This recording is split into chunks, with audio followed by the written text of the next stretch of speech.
الحمد لله رب العالمين نحمده ونستعينه ونستهديه ونسترشده ونؤمن به ونتوكل عليه ونعوذ بالله تعالى من شرور أنفسنا ومن سيئات أعمالنا من يهده الله فلا مضل له ومن يضلله فلن تجد له وليا مرشدا وأشهد أن لا إله إلا الله وحده لا شريك له وأشهد أن محمدا عبده ورسوله أرسله بالهدى ودين الحق ليظهره على الدين كله ولو كره المشركون اللهم صل على محمد وعلى آل محمد كما صليت على إبراهيم وعلى آل إبراهيم وبارك على محمد وعلى آل محمد كما باركت على إبراهيم وعلى آل إبراهيم في العالمين إنك حميد مجيد أما بعد فإن أصدق الحديث كلام الله وأصدق الهدي هدي محمد صلى الله عليه وسلم وشر الأمور محدثاتها وكل محدثة بدعة وكل بدعة ضلالة وكل ضلالة في النار عباد الله وإماء الله أوصيكم وإياي أولا بالتقوى الله يا أيها الذين آمنوا اتقوا الله حق تقاته ولا تموتن إلا وأنتم مسلمون أعوذ بالله السميع العليم من الشيطان الرجيم بسم الله الرحمن الرحيم واتبعوا أحسن ما أنزل إليكم من ربكم من قبل أن يأتيكم العذاب بغتة وأنتم لا تشعرون أن تقول نفس يا حسرة على ما فرطت في جنب الله وإن كنت لمن الساخرين صدق الله. സ്നേഹധന്യരായ വിശ്വാസികളെ സഹോദരി സഹോദരന്മാരെ, രഹസ്യവും പരസ്യവുമായ ജീവിതത്തിൻ്റെ സർവ മേഖലകളിലും അല്ലാഹു റബ്ബുൽ ഇസ്സത്തിന്റെ വിധിവിലക്കുകൾ പാലിച്ച് ജീവിക്കാൻ, തഖ്വയോടുകൂടി ജീവിതത്തെ ചിട്ടപ്പെടുത്താൻ, അതർഹിക്കുന്ന ഗൗരവത്തിലും കണിശതയിലും എന്നെയും നിങ്ങൾ ഓരോരുത്തരെയും ഉണർത്തുകയാണ്, വസിയത്ത് ചെയ്യുകയാണ്. പടച്ചതമ്പുരാൻ അവൻ്റെ സ്വാലിഹുകളും സച്ചരിതരുമായ അടിമകളുടെ കൂട്ടത്തിൽ നമ്മൾ ഉൾപ്പെടുത്തി അനുഗ്രഹിക്കുമാറാകട്ടെ.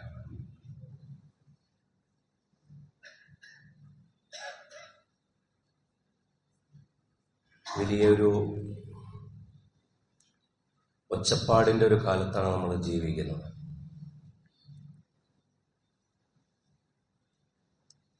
ചർച്ച ചെയ്യാനും നമ്മുടെ നിമിഷങ്ങളെ സദാ എൻഗേജ് ചെയ്യാനും,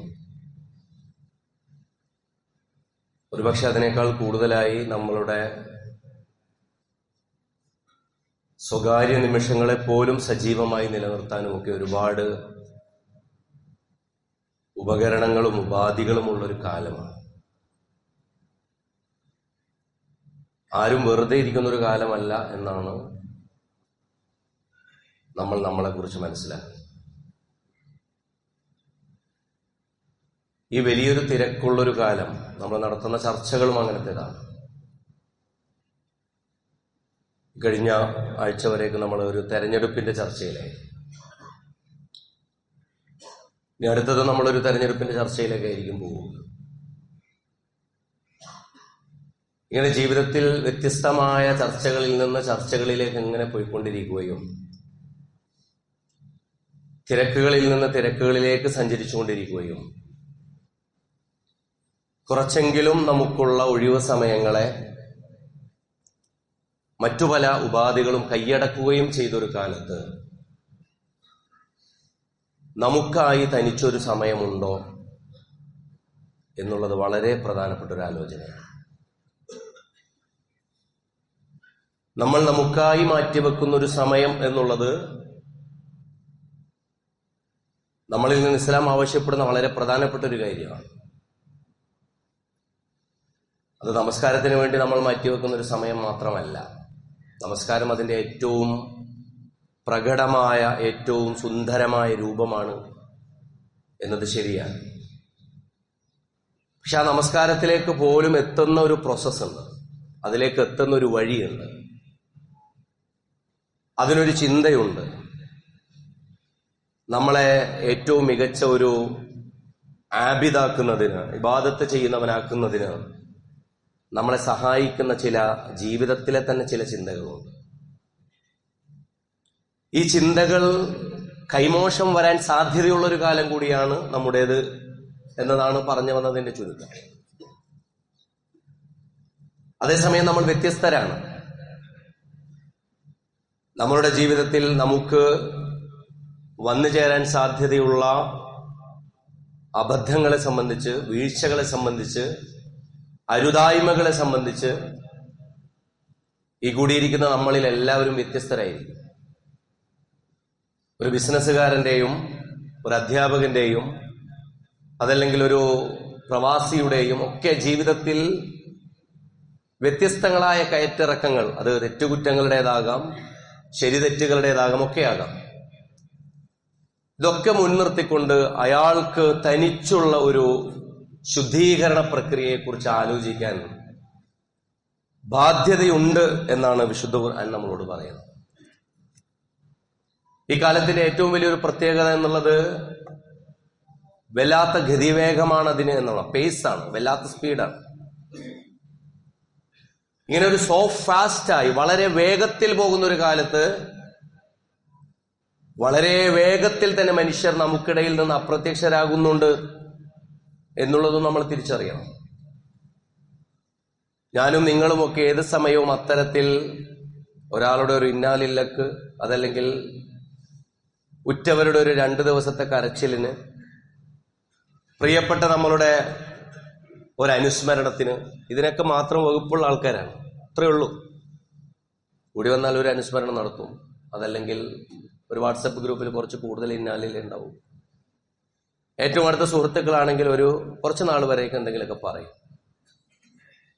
വീട്ടുകാർ തന്നെയും നമ്മളെക്കുറിച്ചുള്ള ഓർമ്മകളിൽ നിന്ന് വിട്ടുപോകണമെന്നായിരിക്കും നമ്മുടെ വീട്ടുകാരെ ഉപദേശിക്കുക.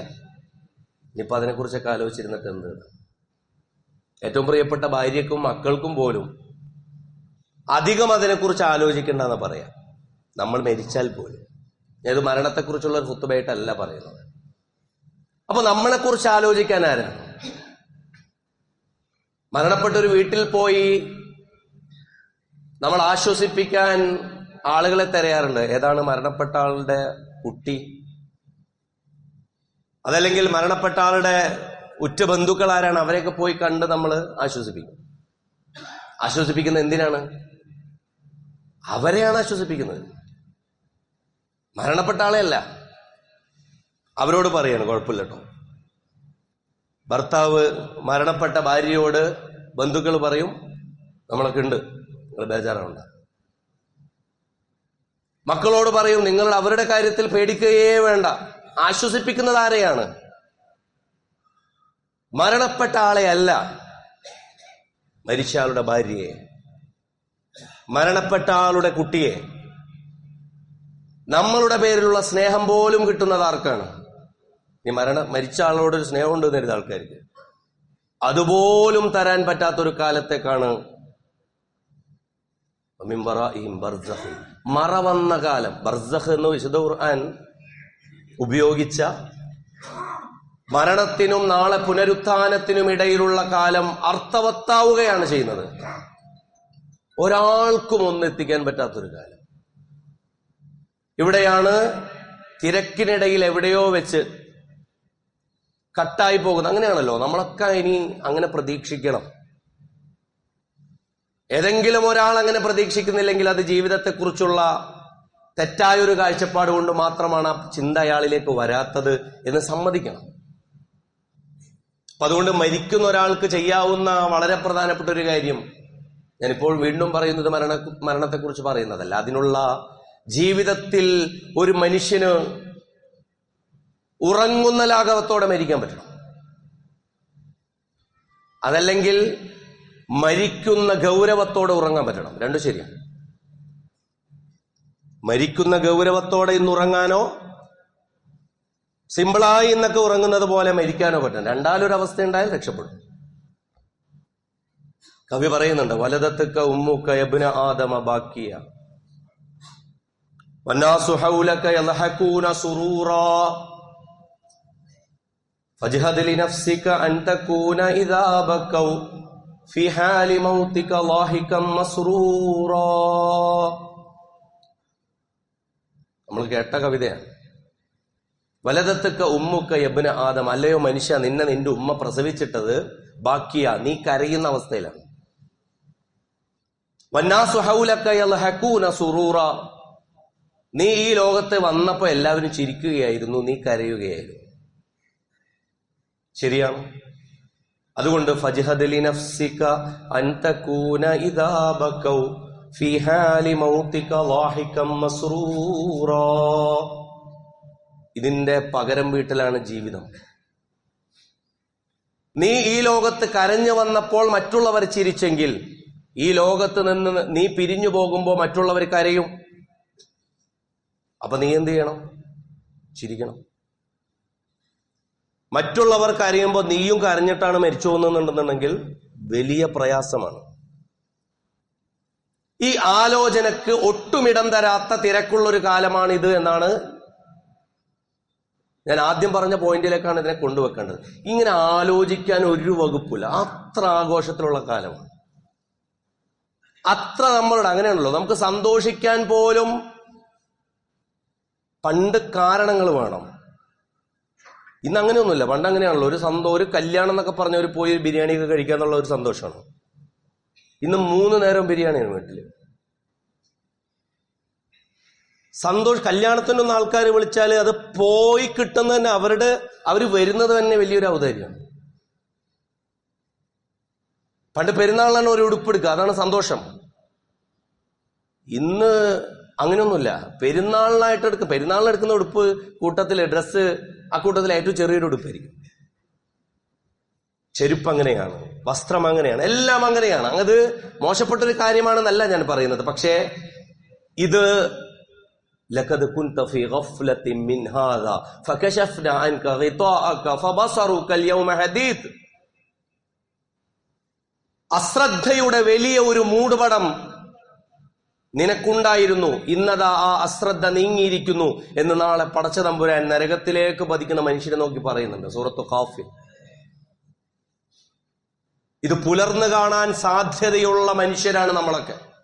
വിശുദ്ധ ഖുർആന്റെ വചനങ്ങൾ നമ്മളിലേക്കാണ് നമ്മൾ വരവ് വെക്കുന്നതെങ്കിൽ, ആത്മാർത്ഥമായി അതിനെക്കുറിച്ചാണ് നമ്മൾ മനസ്സിലാക്കുന്നതെങ്കിൽ, ഇത് എന്നെക്കുറിച്ചാണ് പറയുന്നത് എന്ന് നമുക്ക് നമ്മളോട് കണക്ട് ചെയ്യാൻ പറ്റണമല്ലോ. അല്ലെങ്കിൽ ഇത് വേറെ ആരെക്കുറിച്ചൊക്കെയാണ് പറയുന്നത് നമുക്ക് തോന്നിക്കും. ഇവിടെയാണ് ഞാൻ സൂറത്തു സുമറിന്റെ നമുക്ക് ഏവർക്കും പരിചിതമായ ഒരു ആയത്തിന്റെ അവസാന ഭാഗമാണ് ഓതിയത്. അതായത് കുല്യാ ഇബാദിയല്ലദീന അസ്റഫു അലാ അൻഫുസിഹിം എന്നുള്ള ഈ ആയത്ത് നമ്മൾ സാധാരണഗതിയിൽ സൂറത്തു സുമറിലെ 53-ാമത്തെ ആയത്ത് നമ്മൾ എപ്പോഴും ഓതാറുണ്ട്. അതുകൊണ്ടാണ് ആ ആയത്ത് മാറ്റി ആമുഖത്തിൽ ഈ ആയത്ത് ഞാൻ ഓതിയത്. അതായത് സ്വന്തത്തോട് അതിക്രമം പ്രവർത്തിച്ചു കഴിഞ്ഞ മനുഷ്യർ പിന്നീട് കാണിക്കാൻ പോകുന്ന ഒരു പ്രശ്നം, പിന്നെ പടച്ചവനെയും ഈ ആലോചനകളേക്കും മറക്കാൻ സാധ്യതയാണ്. അവരാ ഭാഗം വിടും. പിന്നെ അവർ ദുനിയാവിനോട് അങ്ങോട്ട് ഒട്ടും. എന്തു വന്നാലും പരലോകം ലഭിക്കില്ലെന്നുള്ള ചിന്ത പിശാച് അവർക്ക് കൊടുക്കും. അള്ളാഹ് അങ്ങനെ ചെയ്യൂല കേട്ടോ. ഇത് മനസ്സിലാക്കേണ്ട ഒരു കാര്യമാണ്. എനിക്ക് പടച്ചവനിലേക്കുള്ള വഴി സാധ്യമല്ല, എനിക്ക് അള്ളാഹുവിന്റെ പ്രിയപ്പെട്ടവനാകുക ഒട്ടുമേ എനിക്ക് പ്രാപ്യമല്ല, എന്നെ കൊണ്ട് കഴിയുന്ന കാര്യമല്ല എന്നുള്ള ചിന്ത നിങ്ങൾ കിട്ടുതരുന്നത് ശൈത്താനാണ്. ഞാനൊരു അനുസരണക്കാരനാകുന്നതിൽ, അള്ളാഹുവിനെ അനുസരിച്ച് ജീവിക്കാൻ ഇത്രയൊക്കെ തെറ്റ് ചെയ്തു കഴിഞ്ഞ ഒരാളായ എനിക്ക്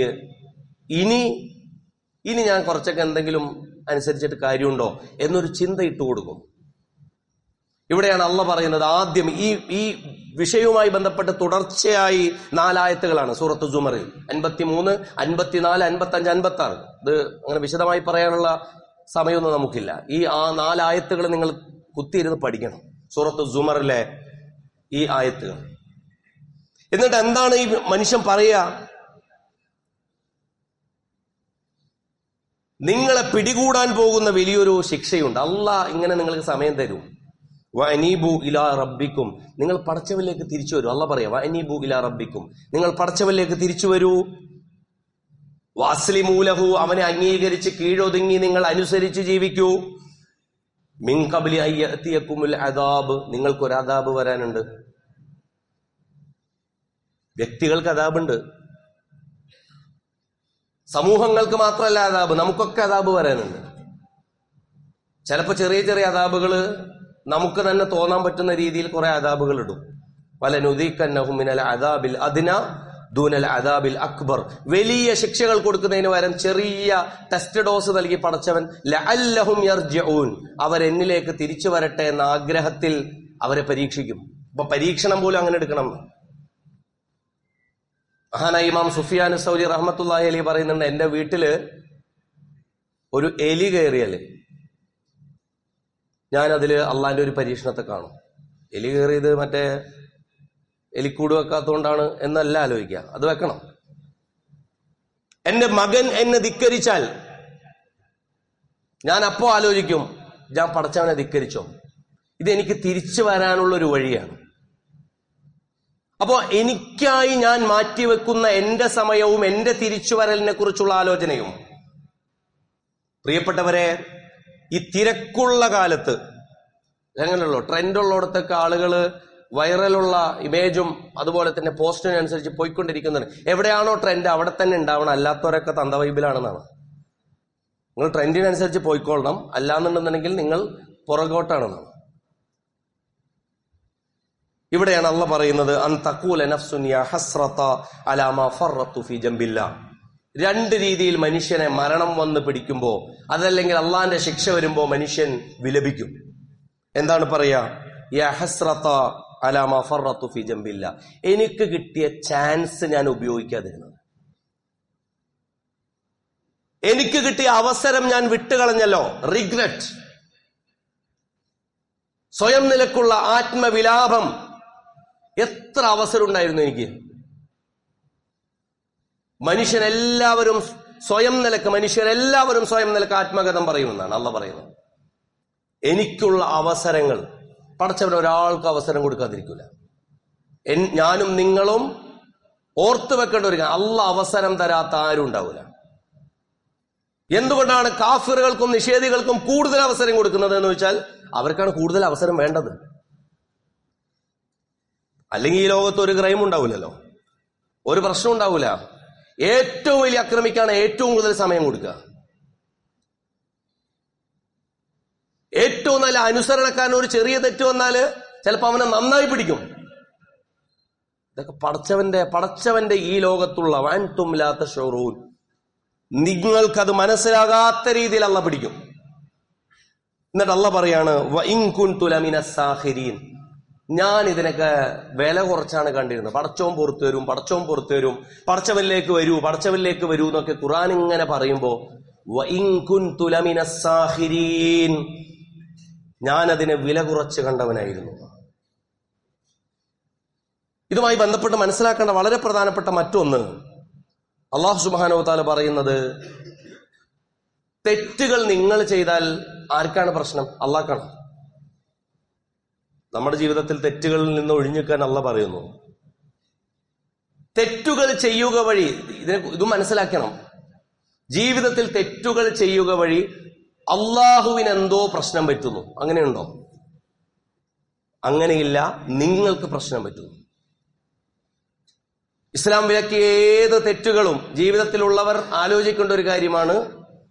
ആ തെറ്റുകൾ എന്റെ ജീവിതത്തിൽ ഉണ്ടാവുക വഴി കുഴപ്പം പറ്റുന്നത് എനിക്കാണ്.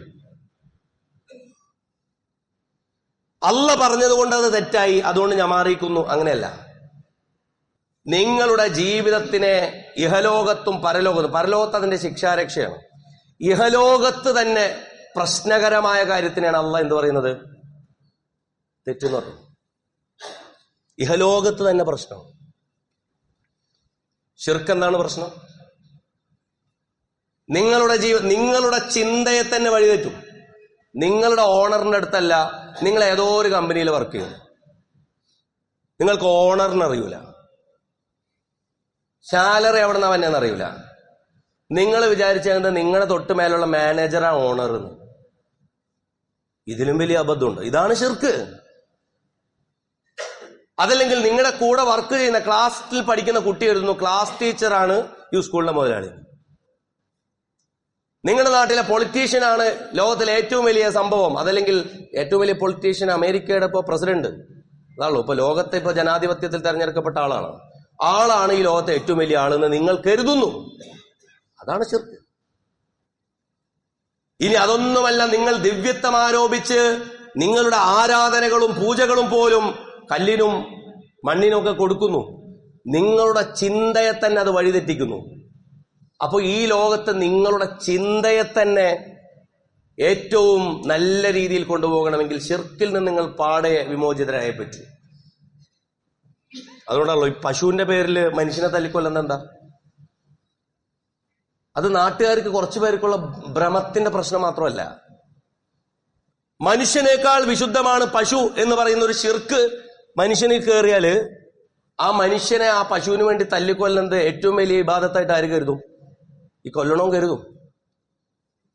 അതുകൊണ്ടാണ് ഇന്ന ശിർക്ക് ലദുൽമുൻ അദീം.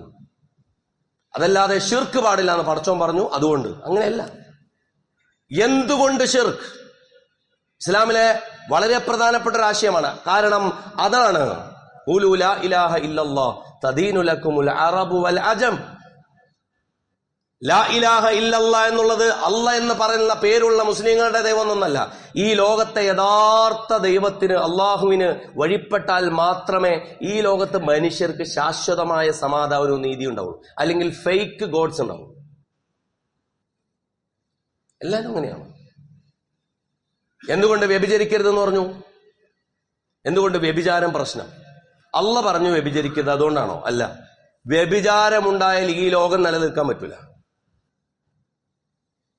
ഇസ്ലാമിൽ അങ്ങനെ ഒരു നിയമമില്ല എന്ന് കരുതുക. വ്യഭിചരിക്കുന്നൊന്നും പ്രശ്നമില്ല. ഇഷ്ടമുള്ളവർക്ക് ഇഷ്ടമുള്ള, അങ്ങനെയുള്ളൂ. ഇപ്പൊ നമ്മുടെ നാട്ടിലെ പുരോഗമനവാദികൾ അങ്ങനെ പറഞ്ഞു, ഇഷ്ടമുള്ളവർക്ക് ഒരു റൂം എടുത്തിട്ട് ജീവിക്കാവുന്നതേ ഉള്ളൂ, 2 ദിവസം കഴിഞ്ഞ് ഇറങ്ങി പോരാവുന്നതേ ഉള്ളൂ. തെറ്റുകൾ അങ്ങനെയാണോ? ഇസ്ലാം പറയുന്ന, നമ്മളെ പഠിപ്പിക്കുന്ന തെറ്റിന്റെ പ്രശ്നം എന്താണ്? ഈ ലോകത്ത് നിങ്ങൾക്ക് വിശ്വാസപൂർവകമായ ഒരു ബന്ധത്തിന് വ്യഭിചാരം എന്ന് പറയുന്ന സിസ്റ്റം ഉണ്ടാവാൻ പാടില്ല. അത് മറികടന്ന് വ്യഭിചരിക്കുന്നവരുണ്ടാകും. പക്ഷെ നിങ്ങളുടെ ബന്ധങ്ങളിലെ പവിത്രതയും സൂക്ഷ്മതയും ഈ ലോകത്തിന്റെ ഏറ്റവും മാന്യമായ തുടർച്ചയും ഉണ്ടാകുന്നതിന് ഇസ്ലാം ഒരു ഹദ്ദ് വെക്കും. ഹദ്ദ് എന്ന് പറഞ്ഞാൽ ശിക്ഷ എന്നല്ല കേട്ടോ അർത്ഥം. ആ ശിക്ഷ, ആ പരിധി മറികടക്കുമ്പോൾ അതിന് വരുന്ന ശിക്ഷക്ക് ഹദ്ദ് എന്ന് പേരുണ്ട്. അതാണ് പരിധി. എന്താണ്? ഇല്ലാ അലാ അസുവാജിഹിം. അതിനു വേണ്ടിയിട്ടാണ് വിവാഹം. മനുഷ്യനും ആണും പെണ്ണും തമ്മിലുള്ള ആകർഷണം ഉണ്ടാവും. ആ ആണും പെണ്ണും തമ്മിലുള്ള ആകർഷണത്തിന് ഉത്തരവാദിത്തപൂർണമായ ലൈംഗികത വേണം. അതല്ലാതെ പണ്ടാരോ പറഞ്ഞ പോലെ ചായ കുടിക്കാൻ എന്തിനാണ് ചായക്കട വാങ്ങിക്കുന്നതെന്ന് ചോദിച്ചതുപോലെ വെറുതെ ഒരു ചായ കുടിച്ചു പോകുന്ന പരിപാടിയല്ല ഇസ്ലാമിലെ ലൈംഗികത. ഉത്തരവാദിത്തം.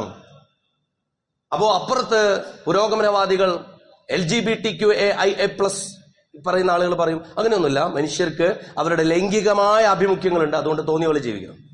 അങ്ങനെയല്ല ഇസ്ലാം പറയുന്നത്. അത് ഇസ്ലാം പറഞ്ഞത് കൊണ്ടാണോ, അതുകൊണ്ട് മാത്രമാണോ, അതല്ല മനുഷ്യ സമൂഹത്തിന്റെ ഏറ്റവും ക്രിയാത്മകവും മനോഹരവുമായ സഞ്ചാരത്തിന് അതാണോ നല്ലത്? ഇതാണല്ലോ. എന്നിട്ട് അള്ളാഹ് പറയാണ് വമൻ ശാഅ ഫൽയുമിൻ വമൻ ശാഅ ഫൽയക്ഫുർ. ഇതാണ് വഴി. ഇങ്ങനെയും ആകാം അങ്ങനെയും ആകാം, പക്ഷെ ഇതാണ് ശരി. ഈ ശരിയുടെ കൂടെ നിങ്ങളുണ്ടോ? അസ്ലിമു, നിങ്ങൾ അങ്ങനെയെങ്കിൽ അത് കീഴൊതുങ്ങി അനുസരിച്ച് ജീവിക്കണം. ഫഅൻത മുസ്ലിം, അപ്പോഴാണ് നീ മുസ്ലിം ആവുന്നത്. ഇത് തന്നെയാണ് മദ്യം. മദ്യം കുറച്ചൊക്കെ ആവാം, ഒരു കിക്കടിക്കാത്തവരാവാം, അങ്ങനെയല്ല. ഫജ്തനിബൂഹു, അങ്ങനെയുള്ള ഒരു സമൂഹത്തോട് പറഞ്ഞു. ആ സമൂഹത്തോട് ഒരു ദിവസം വന്ന് നേരിട്ട് ബന്ധാക്കി പറയല്ല ചെയ്തത്. വ്യത്യസ്ത ഘട്ടങ്ങളിലൂടെ അവരോട് പ്രബോധനം നടത്തി പറഞ്ഞു, ഇത് നിങ്ങളുടെ ബുദ്ധിക്ക് മറയിടുന്ന ഒന്നാണ്. വലിയ തെറ്റുകളെ സാധൂകരിക്കാനും സാമാന്യവൽക്കരിക്കാനും, അതല്ലെങ്കിൽ നിങ്ങൾ നല്ല വിവേചന ശക്തിയുള്ളവരാണെങ്കിൽ പോലും നിങ്ങളുടെ ഒരു നേരത്തെ ഒരു ബുദ്ധിയുടെ വൈകല്യം മതി വലിയ തെറ്റുകൾ ചെയ്യാൻ, അല്ലെ? വലിയ തെറ്റുകൾ ചെയ്യാൻ. ആൽക്കഹോളിക് ആകുന്നും വേണ്ട, ബൂസർ ആകുന്നും വേണ്ട, വലിയ കുടിയൊന്നും ആവേണ്ട ആവശ്യമൊന്നുമില്ല. നിങ്ങളുടെ ജീവിതത്തിൽ അതിന്റെ ഒരു സ്വഭാവം, ആ ഒരു ദോഷം നിങ്ങൾക്ക് ഇഹലോകത്തിന് പ്രശ്നമാണ്. പരലോകത്ത് മദ്യം കുടിച്ചാൽ പ്രശ്നം ഉണ്ടാവും, അള്ളാഹ് ശിക്ഷിക്കും, അത് മാത്രമാണോ? ഇഹലോകത്തും പ്രശ്നമാണത്. ഇത് തന്നെയല്ലേ കൊലപാതകം, ഇത് തന്നെയല്ലേ ഖിമാർ, ഇത് തന്നെയല്ലേ ലോട്ടറി. മനുഷ്യരോട് ഇസ്ലാം പറയുന്നത് അധ്വാനത്തിന് മൂല്യമുണ്ടെന്ന്. അധ്വാനത്തിന്റെ മൂല്യം, അതോടൊപ്പം തന്നെ മനുഷ്യന്റെ ആഗ്രഹങ്ങളുടെ, മനുഷ്യന്റെ കൊതി എന്നുള്ളതും, ഒരുപാട് പേരുടെ സ്വത്തിൽ നിന്ന് ഒരാൾക്ക് മാത്രം ഭാഗ്യത്തിൽ എന്തോ ലഭിക്കുക, അതുകൊണ്ടല്ലേ ലോട്ടറി ഹറാമാവുന്നത്. ലോട്ടറി ഹറാമാവുന്നത് അങ്ങനെയാണ്. നിങ്ങളുടെ ആ പണത്തിന് ഒരു മൂല്യവും നിങ്ങൾക്ക് തിരിച്ചു കിട്ടാതെ നിങ്ങൾക്ക് അതിന് ഇപ്പുറമായി ആഗ്രഹം മാത്രം നിൽക്കുകയും അതിന്റെ ഒരു നിശ്ചിത നറുക്കെടുപ്പ് സമയം കഴിയുമ്പോൾ ഏതോ ഒരു ഭാഗ്യമാൻ കൊണ്ടുപോയി, അത് പ്രശ്നമാണ്. സാമ്പത്തിക നിയമങ്ങൾ എന്തും നിങ്ങൾ ആലോചിച്ച് നോക്കൂ. ഈ ലോകത്ത് അള്ളാഹ് നമ്മളോട് പാലിക്കണമെന്ന് പറഞ്ഞ സാമ്പത്തിക നിയമങ്ങൾ മനുഷ്യരോട് നീതി ചെയ്യുന്ന സാമ്പത്തിക നിയമങ്ങളാണ്. ഈ ലോകത്തോട് നീതി ചെയ്യുന്നതാണ്. പലിശയുടെ പ്രശ്നം എന്താ? ആസ് ഇറ്റ് ഈസ്, എന്താണോ ഉള്ളത് അതുപോലെ സാമ്പത്തിക വ്യവഹാരങ്ങൾ നടക്കണമെന്നാണ്. പലിശയിൽ അത് ബാധകമല്ല. പലിശയുടെ ഒരു ക്രമത്തിൽ നിങ്ങളൊരു ബിസിനസ് തുടങ്ങി, നിങ്ങൾക്കൊരാൾ കടം തന്നു. കടം പരസ്പരം മനുഷ്യരെ സഹായിക്കണം. കടത്തിനല്ലല്ലോ ഇസ്ലാമേതിര്, കടത്തിൽ പലിശ വരുന്നതിനാണ്. നിങ്ങൾ ബിസിനസ് തുടങ്ങി, നിങ്ങൾക്ക് ലാഭമുണ്ടായി, ലാഭത്തിൽ ഒരാൾ പങ്കാളിയാകുന്നു, കുഴപ്പമില്ല. പക്ഷെ ലാഭത്തിൽ പങ്കാളിയാകുന്നവനോട് ഇസ്ലാം എന്തു പറയുന്നു? നഷ്ടത്തിലും പങ്കാളിയാവണം. പലിശയിൽ അങ്ങനെ ഒരു വ്യവസ്ഥയുണ്ടോ?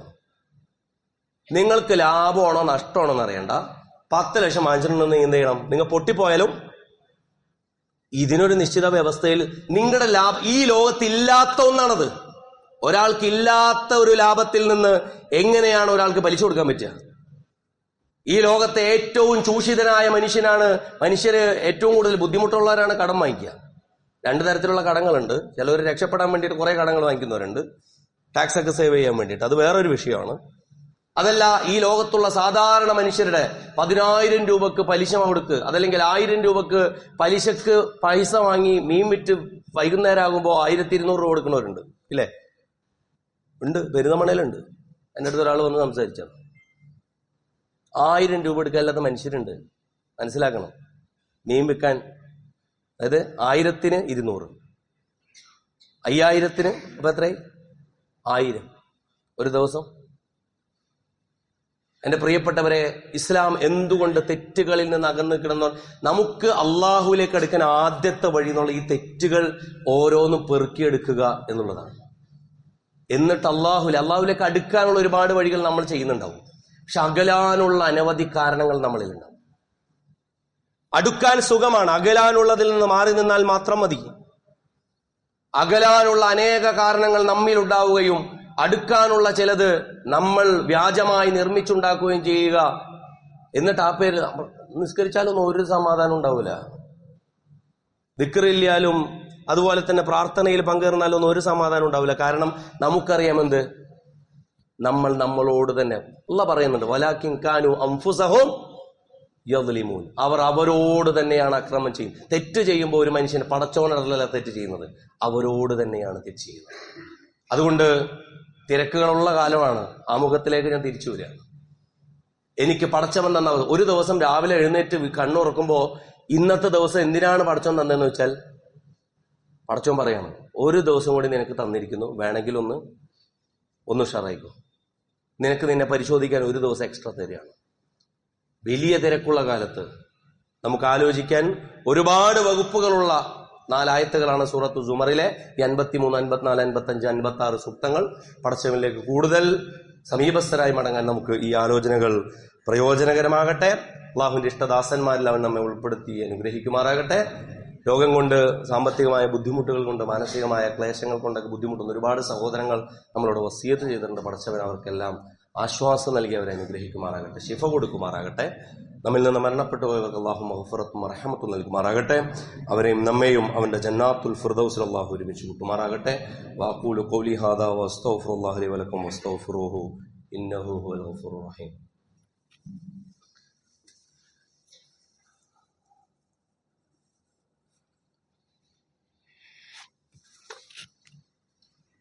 അൽഹംദുലില്ലാഹി അൽഹംദുലില്ലാഹിൽ അഹദ് ഫർദുസ് സമദ് الذي لم يلد ولم يولد ولم يكن له كفوا أحد.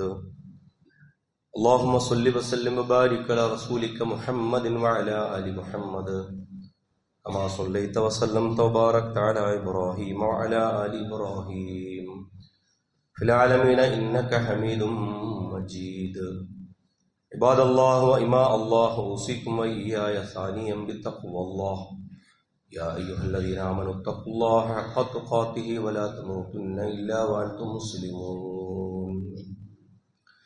اللهم اغفر للمؤمنين والمؤمنات والمسلمين والمسلمات الأحياء منهم والأموات إنك مجيب الدعوات يا قاضي الحاجات. اللهم ربنا آتنا في الدنيا حسنة وفي الآخرة حسنة وقنا عذاب النار. اللهم ربنا ظلمنا أنفسنا وإن لم تغفر لنا وترحمنا لنكونن من الخاسرين. اللهم انصر إخواننا بأرض فلسطين، بأرض السودان، بنصرك العزيز على القوم الكافرين. اللهم انصرهم وكن معهم ولا تكن عليهم. اللهم دمر أعداءنا أعداءك أعداء الدين. اللهم زلزل أقدامهم. اللهم فرق جمعهم. اللهم هدم حصونهم يا رب العالمين. اللهم يا ربنا آت نفوسنا تقواها وزكها أنت خير من زكاها أنت وليها ومولاها. اللهم ربنا تقبل منا إنك أنت السميع العليم وتب علينا إنك أنت التواب الرحيم واغفر لنا يا غافر المذنبين وارحمنا بأنواع رحمتك يا أرحم الراحمين. صلى الله تعالى على خير محمد وآله وصحبه أجمعين. سبحان ربك رب العزة عما يصفون وسلام على المرسلين والحمد لله رب العالمين.